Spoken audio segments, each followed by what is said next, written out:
हर हर महादेव। ओम नमः शिवाय। श्री शिव महापुराण 5वां अध्याय। बिंदु का पिशाच योनि से उद्धार।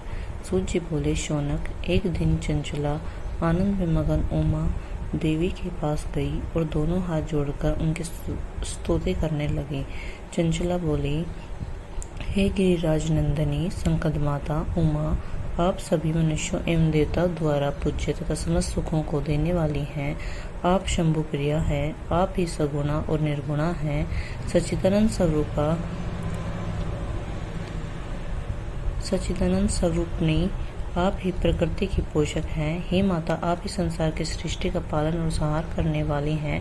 आप ही ब्रह्मा विष्णु और महेश को उत्तम प्रतिष्ठा देने वाली परम शक्ति हैं। सूजी कहते हैं, शौनक, सदगति प्राप्त चंचला इस प्रकार देवी की स्तुति कर शांत हो गई। उसकी आंखों में प्रेम के आंसू उमड़ आए।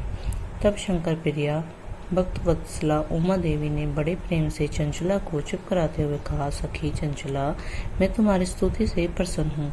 बोलो, क्या वर मांगती हो? चंचला बोली, हे गिरिराज कुमारी, मेरे पति बिंदु इस समय कहाँ हैं? उनकी कैसे गति हुई है, मुझे बताइए और कुछ ऐसा उपाय कीजिए ताकि हम फिर से मिल सकें।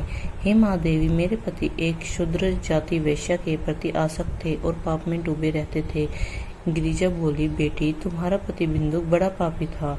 उसका अंत बड़ा भयानक हुआ। वेश्या का उपभोग करने के कारण वह मूर्ख नरक में अनेक वर्षों तक अनेक प्रकार के दुख भोगकर अब शेष पाप को भोगने के लिए विंध्य पर्वत पर पिशाच की योनि में रह रहा है। वह दुष्ट वहीं वायु पीकर रहता है और सब प्रकार के कष्ट सहता है। सूजी कहते हैं, शौनक, गौरी देवी की यह बात सुनकर चंचला अत्यंत दुखी हो गई।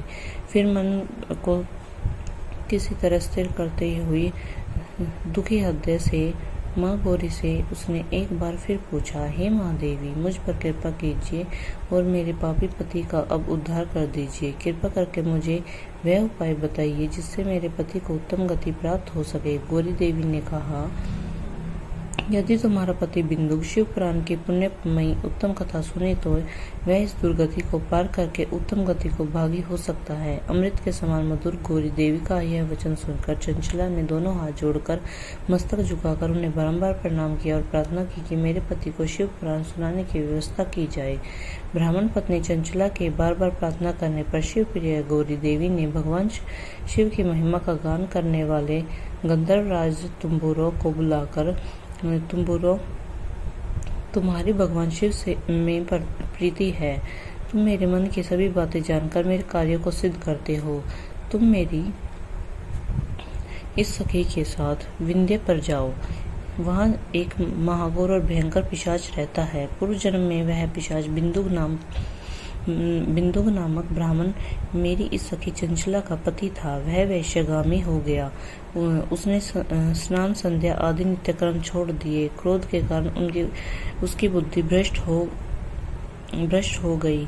दुर्जनों से उसकी मित्रता तथा सज्जनों से द्वेष बढ़ गया। वह अस्त्र शस्त्र से हिंसा करता लोगों को सताता और उनके घरों में आग लगा देता था।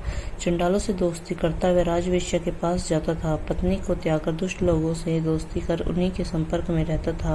वह मृत्यु तक दुराचार में फंसा रहा। मृत्यु के बाद उसे पापियों के भोग स्थान यमपुर ले जाया गया। वहाँ घोर नरकों में को सहकर इस समय वह विंध्य पर्वत पर पिशाच बनकर रह रहा है। पापों का फल भोग रहा है। तुम उसके सामने परम पुण्यमयी पापों का नाश करने वाली शिव पुराण की दिव्य कथा का प्रवचन करो। इस कथा को सुनने से उसका हृदय सभी पापों से मुक्त होकर शुद्ध हो जाएगा और वह प्रेत योनि से मुक्त हो जाएगा। दुर्गति से मुक्ति होने पर उस बिंदु नामक पिशाच को विमान पर बिठाकर तुम भगवान शिव के पास ले आना।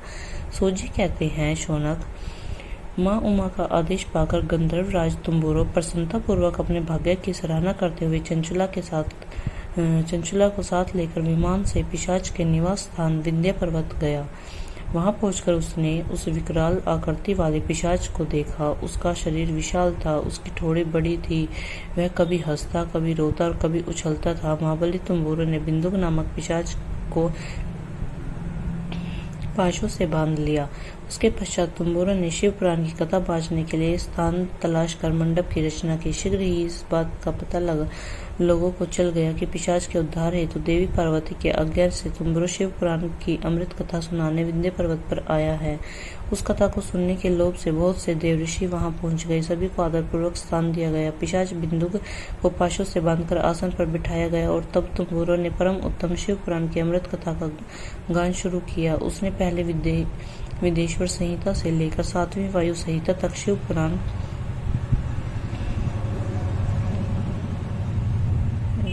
की कथा का स्पष्ट वर्णन किया।